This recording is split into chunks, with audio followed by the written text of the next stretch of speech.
ప్రమాదంలో మరి ముఖ్యంగా ఆంధ్రప్రదేశ్ ప్రమాదంలో రాష్ట్ర ఆర్థిక పరిస్థితి అయితే ఉందంటండి. ఇది నేనో లేకపోతే ఎవరో చెప్తున్న మాట కాదు, స్వయంగా ఆంధ్రజ్యోతి వారు రాసుకొచ్చిన మాట. ఎందుకంటే కూటమి ప్రభుత్వానికి అనుకూలంగా ఉండే పత్రికలు ఇదో పత్రిక కాబట్టి వాళ్ళే చెప్తున్నారు.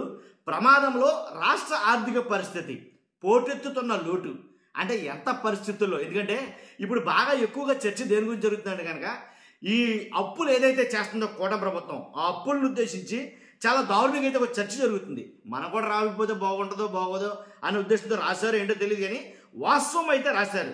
ఏమని? ఖచ్చితంగా ప్రమాదంలో మాత్రం రాష్ట్ర ఆర్థిక పరిస్థితి ఉందని. అంతేగాని కొంచెం కవరింగ్ కోసం రాశాం కదా అని చెప్పేసి కొంచెం కవరింగ్ కోసం జగన్ గారిని కూడా యాడ్ చేశారు. ఏంటనేది మాట్లాడడం. రాష్ట్రం నిజంగా ఆర్థిక పరిస్థితి ప్రమాదంలో ఉందా? రాష్ట్రం ప్రమాదంలో ఉందా? మీ అభిప్రాయాన్ని కామెంట్ రూపంలో తెలియజేయండి. ఫస్ట్ అయితే లైక్ చేయండి, చెప్తాను. లైక్ చేస్తే నాకు మోటివేషన్ ఉంటుంది, ఎక్కువ మందికి నిజాలు ఏంటో తెలుస్తాయి. మీ బాధ్యతగా లైక్ చేయండి. కొత్తగా మన ఛానల్ చూస్తే పక్కాగా సబ్స్క్రైబ్ చేయండి. ఇప్పుడు రాష్ట్రం ఆర్థిక పరిస్థితి అంత ప్రమాదకరంగా ఉందా? ఏపీ డేంజర్లో ఉందా అంటే నిజమే అనిపిస్తుంది. ఎందుకంటే అంతకంతకు పెరిగిపోతున్న వ్యయం మాత్రం అంతకంతకు పెరిగిపోతుంది. ఆ మేరకు పెరగని ప్రభుత్వ ఆదాయం అంటే సంపద సృష్టి లేదు, ప్రభుత్వానికి వచ్చే ఆదాయం లేదు. కూటమి ప్రభుత్వం అధికారంలోకి వచ్చిందే తడవుగా ఫస్ట్ నుంచి ఒక మాట అయితే మాట్లాడుతుంది. ఏంటి ఆ మాట? సంపద సృష్టిస్తా. నేటికి కూడా అది లేదని చాలామంది విమర్శకుల మాట. కాబట్టి ఏవైతే అంటే జగన్ గారు ఇచ్చే హామీలు కాకుండా దాన్ని డబల్ త్రిబుల్ చేసి చెప్పారో, దాన్ని రెట్టింపు చేసి ఇస్తామన్నారో, జగన్ గారి పథకాలను కూడా కంటిన్యూ చేస్తామని అన్నారు. కాబట్టి వీటన్నిటికీ ఎక్కడి నుంచి తెస్తారు వనరులు, వీటన్నిటికీ ఎక్కడి నుంచి తెస్తారు డబ్బు అంటే ఏముంది? మాది మెయిన్ సిద్ధాంతమే సంపద సృష్టించడం. ఎంత సృష్టించారు ఈ 2 ఏళ్ల పరిపాలన కాలంలో? సుమారుగా ఎంత సృష్టించారు అంటే కనుక ఏమీ లేదు. కాబట్టి సంపద లేదు, వ్యయం భారీగా పెరిగిపోతుంది. ఎందుకని? ముబ్బడిగా ఇచ్చిన హామీలు కొన్ని నెరవేర్చి కొన్ని నెరవేర్చకుండా దానివల్ల అంతకంతకు వ్యయం మాత్రం పెరిగిపోతుంది. 5 ఏళ్ల జగన్ హయాంలో పోల్చితే గణనీయమైన మార్పు కనిపించినప్పటికీ ఇక్కడ మళ్ళీ కవరింగ్, ఇక్కడ ఇంకా పరిస్థితి ఆందోళనకరంగానే ఉంది. జగన్ హయాంలో అంటే జగన్ గారి గురించి కూడా రాయపోతే బాగోదు, అవతల ఒప్పుకోరు, ప్రత్యేకించి ప్రభుత్వాన్ని తిడితే మాత్రం లేనిపోయింది మనకు దెబ్బడిపోద్దేమో అన్న ఉద్దేశంతో రాసినట్టుంది. ఇది కట్టలు తెంచుకుంటున్న రెవెన్యూ లోటు అంట. విన్నారు ఇది? తర్వాత 2025-26లో 33,185 కోట్లు ఉంటుందని అంచనా. 6 నెలలకే 46,652 కోట్లకి చేరిన వైనం.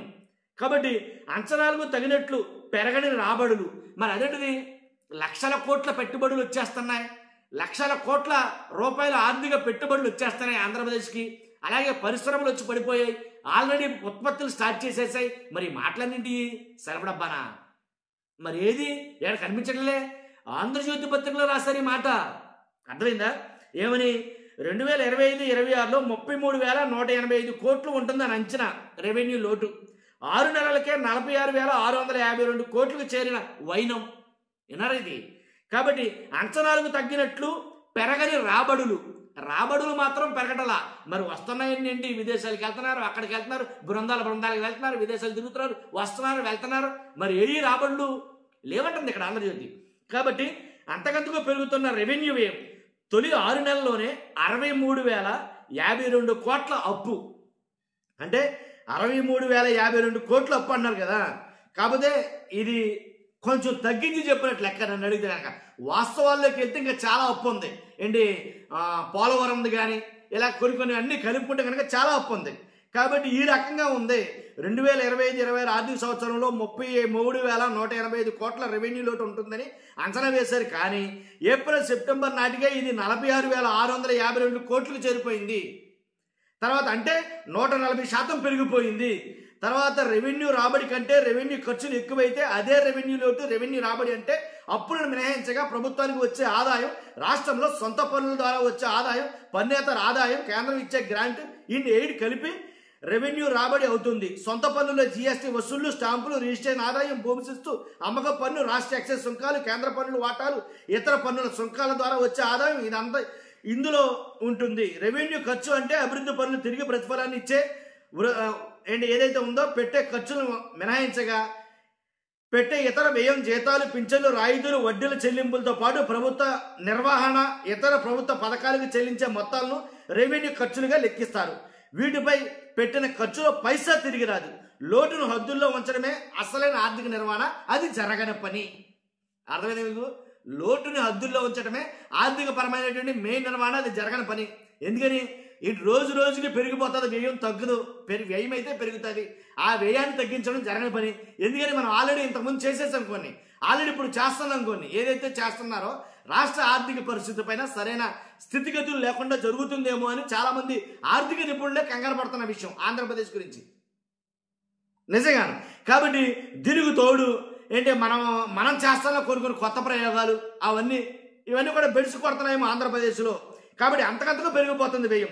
అధికారంలోకి వచ్చినప్పటి నుంచి రెవెన్యూ లోటును తగ్గిస్తున్నామని కూట ప్రభుత్వం చెబుతుంది. బడ్జెట్ అంచనాల్లో కూడా రెవెన్యూ లోటును చాలా తక్కువగా చూపిస్తుంది. కానీ అసలు వాస్తవాల్లోకి వెళ్తే అది కనబడటం వల్ల. అర్థమైంది మీకు? ఈ రకంగా చూస్తే కనుక ఆర్థిక పరిస్థితి కొప్పుకూలిపోయే ప్రమాదం ఉంది. గతంలో మనం జగన్మోహన్ రెడ్డి గారిని అన్నాం ఏమని, ఆర్థిక పరిస్థితి దారుణంగా ఉంది అని. ఆ మాత్రం దానికే ఏంటి, కొద్దిగా పప్పుకే. కానీ ఇప్పుడైతే అలా కాదు. అప్పుడు జగన్మోహన్ రెడ్డి గారి ప్రభుత్వం అన్నాం ఏమని, శ్రీలంక అయిపోతుందో లేకపోతే ఏమైపోతుందో అర్థం కాని పరిస్థితులు ఆంధ్రప్రదేశ్ ఉంది. ఆల్రెడీ శ్రీలంక బోర్డర్లో అయితే ఉంది ఇప్పుడు అని మీరు నేను చెప్పడం కాదు, కోట ప్రభుత్వానికి అనుకూలంగా ఉండే మీడియానే మాట్లాడుతుంది. ఎలాగని ఇప్పుడు ఎంత వాస్తవాలు లేకపోతే కనుక, నిజం చెప్పకపోతే జనం సి అంటారు అనుకుంటారు, ఏమనుకుంటారో తెలియదు. కానీ మొత్తానికి కొన్ని నిజాలు అయితే కనుక రాష్ట్రం ఉంది. ఇదండి రాష్ట్రంలో ఆర్థిక పరిస్థితి మరీ అధ్వాన్నంగా అయితే ఉంది. ఇవన్నీ అమలు చేయాలంటే 1 or 2 yearsకి ఇలా అయితే కనుక మిగిలిన 3 సంవత్సరాలు అమలు చేయాలంటే పరిస్థితి అంటే అర్థం చేసుకోవచ్చు. కళ్ళకు కట్టినట్టు క్లియర్ కనబడుతుంది. కాబట్టి గొప్పలు చెప్పుకోవడంలోనే తప్ప అవి వాస్తవాల్లో చూపించడానికి అయితే లేవు. ఇది ఎలాంటి నిజాలు రాసినప్పుడు, నిజాలు మాట్లాడినప్పుడు మాత్రం లేనిపోయిన తలపోట్లు తప్ప వాస్తవాలు అయితే కనుక అది కాదు. అర్థమైందిగా? కాబట్టి రాష్ట్ర ఆర్థిక పరిస్థితి ఈ రకంగా ఉందండి. దాని మీద చాలా విషయం రాసుకొచ్చారు కానీ వాస్తవాలు అయితే. కాబట్టి ఆలోచించుకోండి. చూస్తున్నాం మీరు అందరూ కూడా. మీ అభిప్రాయాన్ని కామెంట్ రూపంలో తెలియజేయండి. ఫస్ట్ అయితే లైక్ చేయండి, కొత్తగా మన ఛానల్ పక్కగా సబ్స్క్రైబ్ చేయండి. Thank you very much.